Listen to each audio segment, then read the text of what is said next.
Perkenalkan, saya Swetini Adisanda Narwasiswandi dari kelas 12 MIPA 1 nomor absen 35. Di sini saya akan menerangkan materi jurnal penutup dan jurnal pembalik. Sebenarnya, tahap penutupan siklus akuntansi di perusahaan jasa ada 4 langkah. Yang pertama, membuat jurnal penutup. Yang kedua, menutup buku besar. Yang ketiga, membuat neraca sisa atau neraca saldo setelah dan yang keempat adalah membuat jurnal pembalik. Tetapi pada kesempatan kali ini saya hanya akan membahas 2 materi, yaitu jurnal penutup dan jurnal pembalik. Simak terus yuk videonya.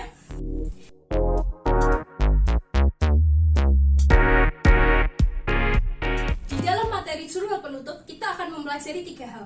Yang pertama, pengertian jurnal penutup dan akun-akun yang membutuhkan jurnal penutup. Yang kedua, tujuan dan fungsi dari jurnal penutup. Serta yang ketiga adalah langkah-langkah untuk menyusun jurnal penutup. Apa sih itu jurnal penutup? Jurnal penutup atau dalam bahasa Inggris adalah closing journal entry adalah jurnal yang diterbitkan di akhir periode akuntansi yang digunakan untuk menutup akun-akun nominal sementara. Akun-akun yang membutuhkan jurnal penutup diantaranya adalah sebagai berikut. Yang pertama, akun pendapatan. Yang kedua, akun beban. Yang ketiga, akun ikhtisar atau saldo laba rugi. Serta yang keempat adalah akun prive. Jadi, secara garis besar, jurnal penutup adalah jurnal yang diterbitkan di setiap akhir periode akuntansi yang digunakan untuk menutup akun-akun perantara, diantaranya akun pendapatan, akun beban, dan akun pengambilan prive.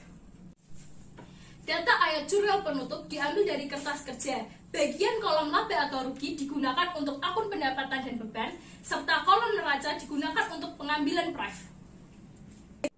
Sekarang kita masuk ke tujuan dan fungsi dari jurnal penutup. Tujuan dari jurnal penutup adalah untuk memindahkan saldo-saldo dari rekening nominal dan pengambilan prive ke dalam rekening modal. Lalu kita masuk ke fungsi jurnal penutup.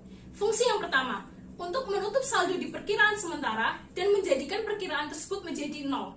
Hal ini untuk memudahkan penghitungan selanjutnya. Fungsi kedua dari jurnal penutup adalah untuk membuat saldo akun modal memiliki jumlah yang sama persis dengan keadaan di akhir periode. Dengan demikian, saldo yang ada di dalam akun modal akan sama persis dengan nominal modal akhir yang terdapat di neraca. Yang ketiga, transaksi yang ada pada akun beban dan akun pendapatan bisa dipisahkan. Hal ini dilakukan untuk menghindari nominal beban di pendapatan dari tahun sebelumnya dan tahun sekarang menjadi tercampur. Dan yang keempat adalah untuk menunjukkan neraca awal periode berikutnya sesudah dilakukan penutupan buku. Fungsi yang kelima adalah saat dilakukan pemeriksaan, perusahaan akan lebih mudah untuk menanganinya karena transaksi yang terjadi pada periode akuntansi sekarang dan sebelumnya sudah dipisah dan tidak tercampur. Dan fungsi yang terakhir adalah menunjukkan informasi keuangan yang nyata di suatu perusahaan sesudah penutupan buku dilakukan atau sesudah jurnal penutup dibuat. Sekarang kita masuk ke dalam langkah-langkah untuk menyusun jurnal penutup. Langkah yang pertama adalah menutup akun pendapatan dengan tandingan akun ikhtisar saldo laba rugi. Dengan catatan, akun pendapatan ditulis di kolom debit dan akun ikhtisar laba rugi ditulis di kolom kredit, seperti pada contoh berikut ini. Langkah selanjutnya untuk menyusun jurnal penutup adalah menutup akun beban usaha dengan tandingan akun ikhtisar laba atau rugi. Dengan catatan, akun ikhtisar laba atau rugi ditulis di kolom debit, sedangkan untuk beban usaha ditulis di kolom kredit seperti pada contoh berikut ini.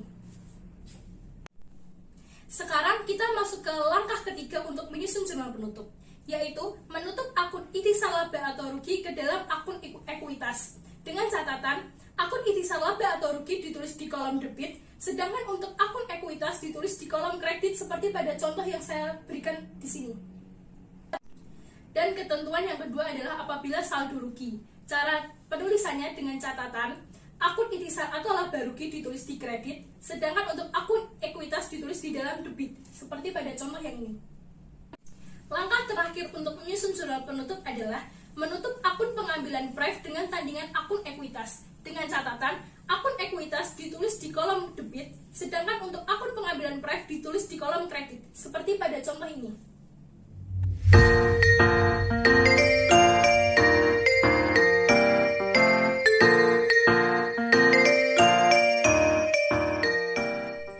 Sekarang kita masuk ke dalam materi yang berikutnya, yaitu jurnal pembalik. Di dalam jurnal pembalik, kita akan mempelajari 3 hal. Yang pertama, pengertian jurnal pembalik perusahaan jasa, serta akun-akun yang membutuhkan jurnal pembalik. Yang kedua, tujuan dan fungsi dari jurnal pembalik, serta yang ketiga adalah langkah-langkah untuk menyusun jurnal pembalik. Apa sih itu jurnal pembalik? Jurnal pembalik atau dalam bahasa Inggris adalah reversing entry adalah jurnal kebalikan dari jurnal penyesuaian yang dilakukan pada awal periode berikutnya. Jika tidak dibalik, maka akan terjadi akun ganda. Akan tetapi, tidak semua ayat jurnal penyesuaian dibuatkan akun jurnal pembalik. Akun-akun yang membutuhkan jurnal pembalik diantaranya sebagai berikut. Yang pertama, akun persekat beban atau beban yang dibayar di muka. Dengan syarat, saat melakukan pembayaran, ini dicatat sebagai beban atau biaya. Namun, bila dicatat sebagai harta, maka tidak perlu dibuatkan jurnal pembaliknya. Akun yang kedua adalah pendapatan diterima di muka atau utang pendapatan. Dengan syarat, saat menerima pendapatan, dicatat sebagai pendapatan. Namun, jika dicatat sebagai utang atau kewajiban, maka tidak diperlukan jurnal pembaliknya. Yang ketiga, beban yang akan dibayar atau utang beban. Serta akun yang terakhir adalah piutang pendapatan atau pendapatan yang akan diterima.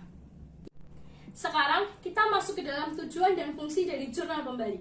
Tujuannya adalah hanyalah untuk sekedar menyederhanakan pembuatan jurnal yang bersangkutan di periode selanjutnya. Lalu kita masuk ke dalam fungsi dari jurnal pembalik. Fungsinya yang pertama adalah untuk mempermudahkan pencatatan transaksi pada periode yang berikutnya. Yang kedua, untuk menyederhanakan penyusunan jurnal pada periode akuntansi berikutnya. Serta yang ketiga adalah untuk meminimalisir kesalahan atau kekeliruan yang bisa saja terjadi. Sekarang, kita masuk ke dalam langkah untuk menyusun jurnal pembalik. Menyusun jurnal pembalik bukanlah suatu pekerjaan yang rumit dan ribet. Secara sederhananya, kalian hanya perlu membalikkan posisi antara debit dan kredit di dalam sebuah akun di awal periode akuntansi.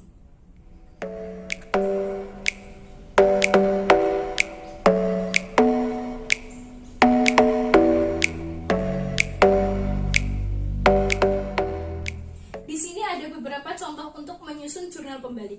Yang pertama, untuk akun persekat beban atau beban yang dibayar di muka. Contohnya seperti ini. Kalian hanya perlu membalikan antara posisi kredit dan debit. Contoh yang kedua adalah untuk akun pendapatan yang diterima di muka atau utang pendapatan. Contohnya adalah seperti ini. Ini bisa dibuat jika hanya dicatat sebagai pendapatan saja ya. Kalian hanya perlu membalikan antara posisi akun kredit dengan akun debit. Lalu ini ada contoh yang ketiga untuk akun beban yang akan dibayar atau utang beban. Kalian dapat lihat di sini, ini hanya untuk dibalikan saja ya. Dan yang keempat adalah ini contohnya untuk piutang pendapatan atau pendapatan yang akan diterima. Sekian materi dari saya mengenai jurnal penutup dan jurnal pembalik di perusahaan jasa. Semoga materi ini dapat bermanfaat untuk kalian semua. Terima kasih.